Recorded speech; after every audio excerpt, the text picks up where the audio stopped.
Ansiedade. Gente, nós agora vamos ver alguma coisa sobre ansiedade. E a ansiedade, ela pode se transformar num problema, e o pior é que ela se transforma num problema imperceptível. Vamos pro vídeo, gente. Olá, gente! Aqui é o Dr. Luiz de Matos. Estamos gravando o terceiro vídeo da nossa palestra sobre doenças mentais. E agora nós vamos falar sobre os distúrbios da ansiedade.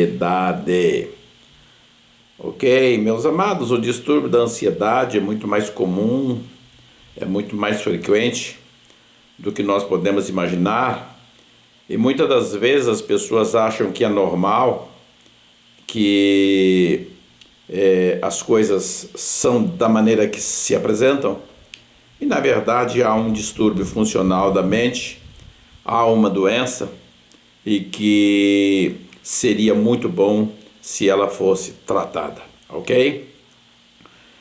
Nós vamos falar da ansiedade de um modo geral.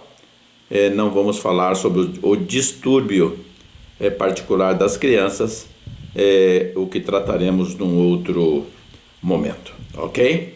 Nesse momento nós vamos falar tão somente do distúrbio ou do transtorno da ansiedade, como sendo uma patologia muito frequente, muito comum no nosso dia a dia e que muitas vezes passa despercebido no geral, ok? Meus amados, o distúrbio da ansiedade ou o transtorno da sociedade, da ansiedade, se caracteriza por manifestações clínicas, como sensação de falta de ar, hiperpneia. Hiperpneia é uma irregularidade na respiração. Não é exatamente uma respiração rápida. Uma respiração rápida é taquipneia, ok? Uma hiperpneia por exemplo, respirar um pouco mais fundo, dar um destaque para a respiração, ok? Taquicardia, que é o aceleramento do batimento cardíaco ou aquela disfunção do batimento cardíaco. Também pode se manifestar com dificuldade para engolir, pode apresentar náuseas, pode apresentar boca seca, geralmente apresenta boca seca. Pode também trazer uma disritmia intestinal, trazendo algum desconforto abdominal, associado ao nervoso, né? Ou à disritmia nervosa. E também é muito comum no distúrbio da ansiedade a presença do medo, ok? Ansiedade é um termo geral para várias disfunções particularmente mentais, tais como nervosismo, medo, apreensão, preocupação, ok? A ansiedade é uma reação normal que todo indivíduo apresenta diante de algumas situações cotidianas, algumas situações do dia a dia, como por exemplo falar em público ou expectativa por datas importantes, iminência de entrevistas para emprego, vésperas das provas para quem estuda, exames de saúde em determinadas situações e outras situações semelhantes. Meu amado, o medo é uma resposta emocional natural. Diante de uma ameaça iminente, podendo essa ameaça ser real ou fictícia, real ou imaginária. Medo é um estado afetivo suscitado ou criado pela consciência do perigo, onde pode não envolver a realidade, sendo virtual, sendo fictícia, mas de qualquer forma, alterando toda a fisiologia do indivíduo que é apegado pelo medo. O medo não é um sinal de fraqueza, meus amados. O medo também não é um sinal de covardia, ok? Muito pelo contrário. O medo é uma reação involuntária e muito natural com a qual nós convivemos ao longo de vários momentos da nossa vida, especialmente quando nos sentimos ameaçados por qualquer coisa. A primeira coisa que eu quero dizer para vocês é que o medo é muito bom. O medo, ele é extremamente protetor, ok? Se não fosse o sentimento do medo, provavelmente morreríamos antes do momento adequado, não é? Ou esperado para a nossa morte, ok? Porque a gente abusaria do perigo, a gente desenvolveria ações, muitas das vezes das quais o medo nos isenta de praticar tais ações, porque elas são deletérias e agressivas, ok? Podendo nos causar mal. O medo não é, portanto, um sinal de fraqueza, ok? Pelo contrário, ok? Ele faz parte da nossa vida normal. Como saber quando a ansiedade, que é normal na nossa vida, passa a ser uma doença ou um transtorno de ansiedade?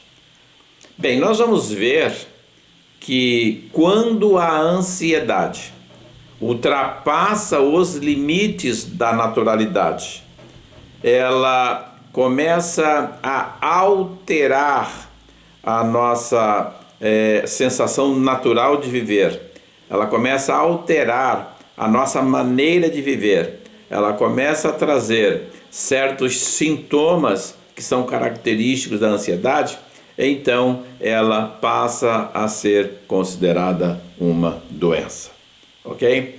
É interessante saber, como identificação do processo, que quem sofre da doença, do distúrbio ou do transtorno da ansiedade, começa a fugir da normalidade quando o indivíduo enxerga perigo, problema, situações constrangedoras em tudo.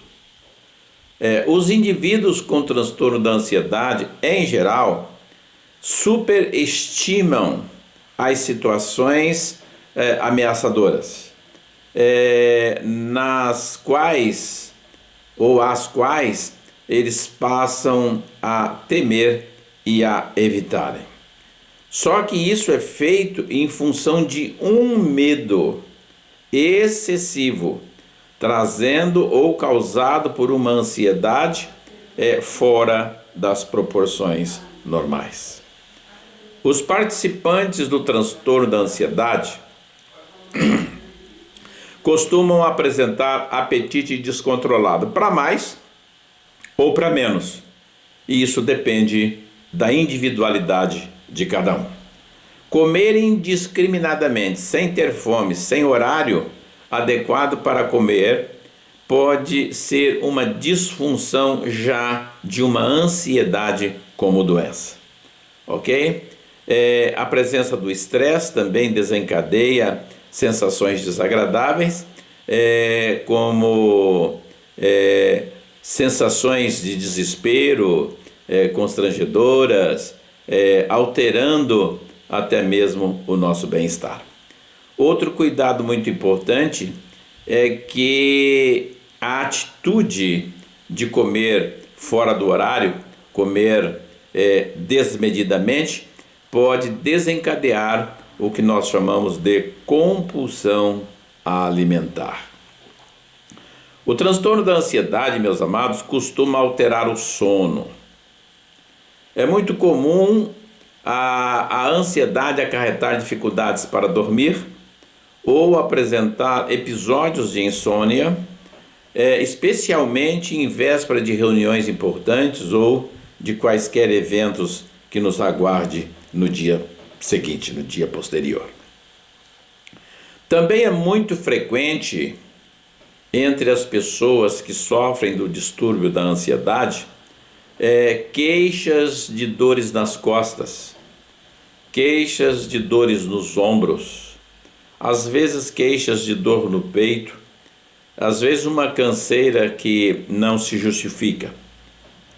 Muitas vezes o músculo do pescoço ficam travados e a dor às vezes é significativa, de modo que o indivíduo não consegue virar a cabeça, virar o pescoço para os lados.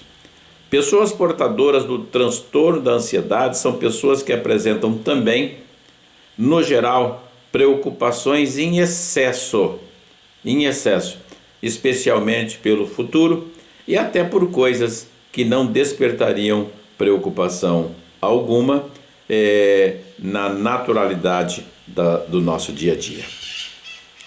Lembrar que a preocupação excessiva é uma fonte direta de dor de cabeça e também pode proporcionar o surgimento de úlceras gástricas, úlceras no estômago, gastrite, ok? E consequente dor no peito. A ansiedade ajuda a manter o estresse, podendo inclusive afetar o sistema imunológico, ok? Diminuindo a nossa resistência às doenças e com isso trazendo prejuízos incalculáveis.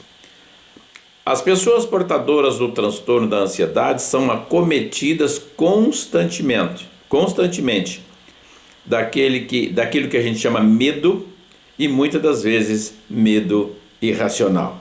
Medo do que não se teria medo em condições normais. Medo de estar perdendo alguma coisa. É uma sensação falsa, uma sensação que não tem base, mas que perturba a vida de quem sofre do distúrbio da ansiedade. Medo de não ser bom o suficiente em determinada atitude, ação ou compromisso. Medo de fracasso, medo de ficar sozinho, e também a preocupação e até o medo de não ser aceito. Também é uma disfunção muito comum nas pessoas que sofrem do distúrbio da ansiedade. O transtorno da ansiedade também está associado à dificuldade de concentração, ok? Também está associado à inquietação e à fadiga. O indivíduo não consegue ficar quieto. O indivíduo apresenta uma angústia intensa, sem justificativa, sem causa aparente. O indivíduo não consegue ficar parado, ficar quieto. Ele caminha de um lado para outro, com aquele semblante de desespero. Esta situação certamente gera grande desconforto e acaba atrapalhando o indivíduo no desempenho das suas atividades cotidianas. Vai afetar com certeza também a qualidade de vida própria desse indivíduo com relação ao trabalho, com relação ao desempenho profissional. E vai acabar atrapalhando, vai acabar tirando a tranquilidade também das pessoas que estão ao nosso lado. Esses indivíduos, os portadores do transtorno da ansiedade, também apresentam muitas vezes suor excessivo, suam nas mãos, possuem mãos frias e suadas, possuem a boca seca, possuem desconforto intestinal como cólicas e muitas das vezes trazendo uma situação bastante constrangedora. O transtorno da ansiedade tem tratamento, meus amados. O transtorno da ansiedade tem cura. Nós usamos medicações da natureza calmantes e não temos dificuldade nenhuma de tratarmos adequadamente, com sucesso, esse distúrbio qualquer que seja o tempo de duração, a sua intensidade, a idade, e se masculino ou feminino. Ok? Meus amados, nós vamos ficar por aqui com esse comentário sobre a ansiedade. Estaremos de volta oportunamente e queremos agradecer a todos os que têm participado do nosso canal. Deixa aí o seu like, isso é importante para nós. Se inscreva no nosso canal, temos muita coisa para trazer aqui de utilidade para todos. E também entre em contato conosco através dos comentários, ok? Apresentando perguntas, dúvidas, críticas, ok? E nós estaremos respondendo oportunamente. Ok, meus amados? Fiquem todos com Deus e muito obrigado. E tenhamos um bom dia. Olá, você que assistiu esse vídeo até o final, muito obrigado. Deixe o seu comentário, ele será importante para nós. E se o vídeo lhe foi útil, deixe seu like, inscreva-se no canal. Temos muita coisa para colocar aqui nesse canal. Obrigado!